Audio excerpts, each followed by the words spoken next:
Growing up, I hated it when the white, tall, blonde, skinny, blue-eyed girl would say to me, "Be you, and don't be afraid of fitting in or falling under peer pressure."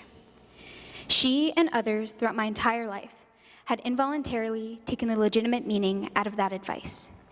Because think about it, the white blonde girl, surrounded by a bunch of other white kids, telling the only brown, chubby, curly-haired girl that, hey, it's easy to fit in and be yourself. This had no meaning to me, because I never had any living proof that being comfortable with who I was even possible. So I spent my childhood trying to be like everyone else, and I never succeeded until I finally embraced who I was. I moved a lot as a kid. I was born in San Jose, California. A year later, my family and I moved to Toronto. 6 years later, we moved to Massachusetts. 6 years later after that, we moved to Abu Dhabi. And we've been in Abu Dhabi for almost 2 years since my freshman year of high school. Obviously, I don't recall anything in San Jose. I was just a baby. However, I definitely remember Toronto. Every Sunday, my parents and I would take the drive down to Scarborough and drop me off at Sunday school at Nugget Mosque. After the last prayer, at the end of the day at school, I'd meet my cousins Raf and Mar, and we'd stop by Tim Hortons for Timbits and ice caps on the way home. Then we'd spend the rest of the day at their house, roughhousing, playing basketball, and just joking around, having the time of our lives. Having that swing and routine with my family is what made us click. Fighting and playing with my cousins had become so second nature and familiar that it broke down the walls of distrust and awkwardness that lingers when meeting a stranger. Toronto to me was the definition of fun, but at times loneliness haunted me. I went to a school that wasn't really diverse and had really idiotic kids that viewed the brown, chubby, curly-haired girl as weird. Now I look back and see how adorable I was with my pigtails and cute outfits that Dad always put on me. But then I would get really upset when people made fun of my authenticity and my different name. To be honest, at some points I was ashamed by who I was. My cousins were my closest friends in Toronto, and leaving them was really hard. It was just the four of us, starting fresh in our new house an hour outside of Boston. We spent the summer every day in the pool, but summer came to an end, and starting at a new school was the scariest thing ever for a little kid. Just to be clear, my family and I are all Muslim.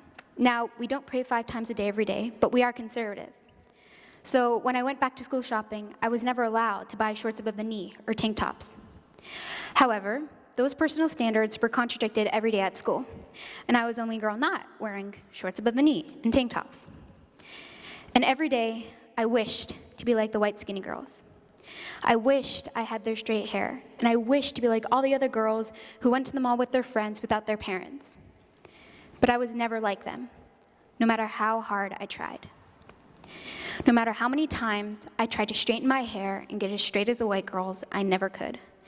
There was always something about me that stopped me from ever fitting in. At the time of the move from Massachusetts to Abu Dhabi, I thought life sucked, since I was leaving my best friend Diana. I've known Diana for almost 6 years, and she was someone I never wanted to lose contact with. And at the time, I was afraid of losing her.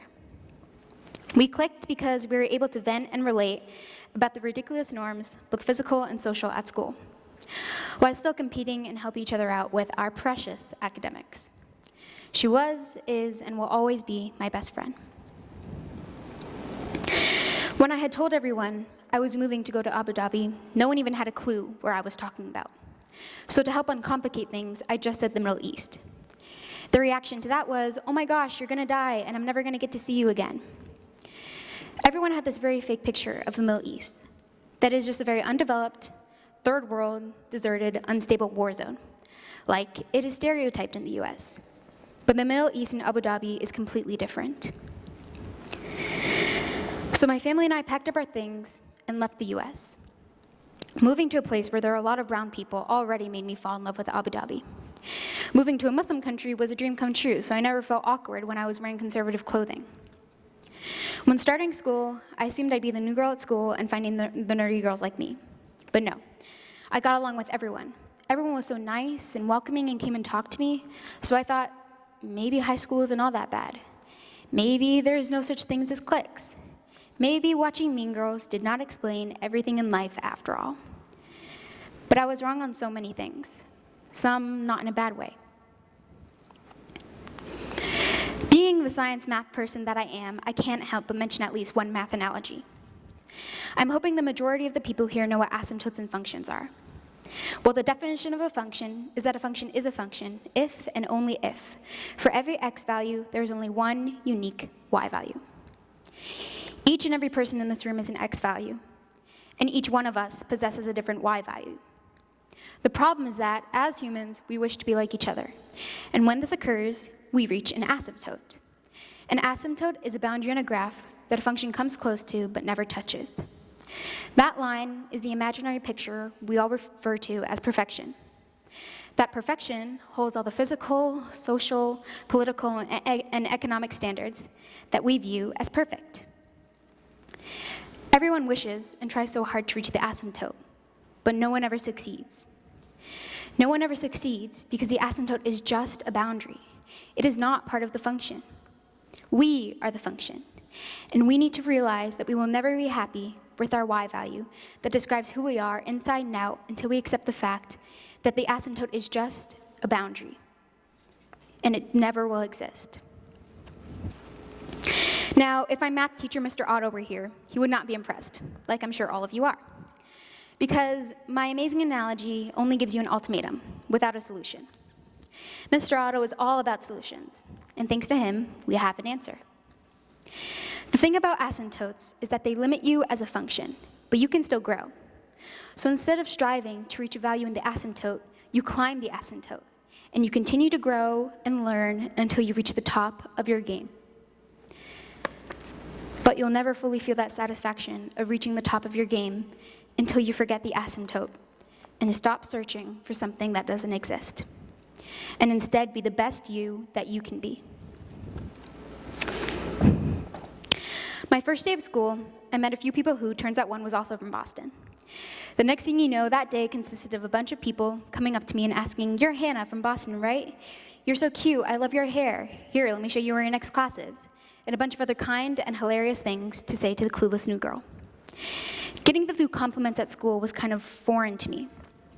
And when that happened, I got overly excited and ahead of myself. I thought I was popular and that people noticed me because I was now pretty. I thought, this is my chance. This is my time to have a bunch of friends and to walk in the hallway and say hi to all the people that would acknowledge my presence. I was so excited in being liked and a social butterfly that I neglected to see the catch for being Miss Social. First semester of my freshman year was when I was introduced to drama, cliques, and everything else that I never wanted to be a part of. Second semester was when I became involved in the drama. A few weeks after that ridiculous gossip, I was really confused, nervous, and clueless as to what I should do. Should I remove myself out of this environment? Should I just counter every smart remark and mistaken question that comes my way? I just didn't know. So I decided to lay low and eat lunch with my math teacher until spring break came, so I could recuperate from this awakening of what high school is really like. My questions were answered with the help of my family, since no matter what, they are my number one. I ignored the mistaken questions and sly remarks from peers and started to very slowly and carefully find the right friends again.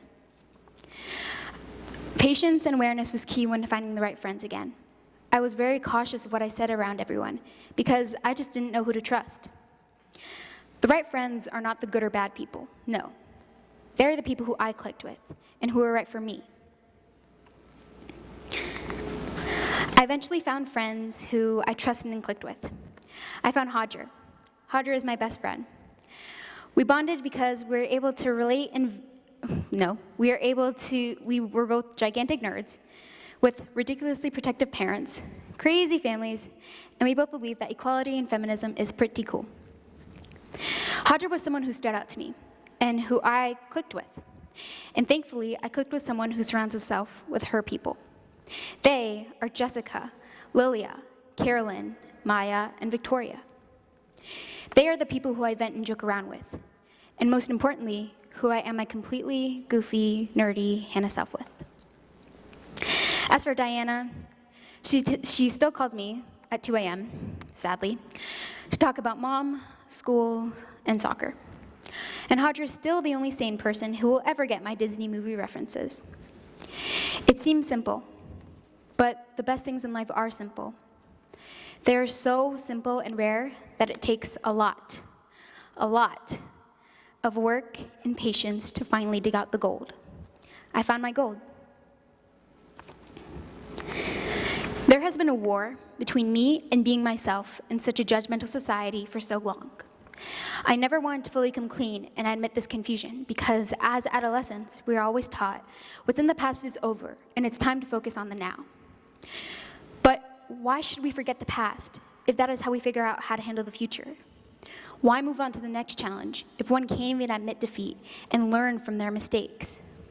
Well, the answer is we can't ever be perfectly capable of progressing through the now if the past is neglected. But not anymore. Ladies and gentlemen, I won this war because I'm happy and I'm proud of who I am. Of course, I still care about what people think of me, but I do not let anyone dictate who I am anymore. And that's the important part. While I have won, many youths and teens today are in the midst of fighting their battles and have yet to win because they're afraid of losing friends, looking like a loner, and not fulfilling society's standards. But they shouldn't, because take it from someone who spent a lifetime looking for approval and acceptance, there is none. No matter how much you do, you will never be good enough for society. Ask any celeb, plus-size model, or skinny model. They can all attest to the fact that there are always critics and haters in the world that will never be pleased with who you are. So do yourself a favor and stop looking for acceptance, because there just isn't any. And learn from my mistakes, and learn from your mistakes, and don't hide from them. Accept them, and use them as a guide for the future. Don't change who you are to fit in. Be different and be comfortable in your own skin, because there is always someone out there to accept who you are. You just have to be patient and strong enough to find them. I will never forget this war. I'll carry it with me. So when I leave Abu Dhabi, I'll carry these lessons from my past right next to me and open the answer key that lies next to all of us, waiting to be liberated from this rejection. Thank you.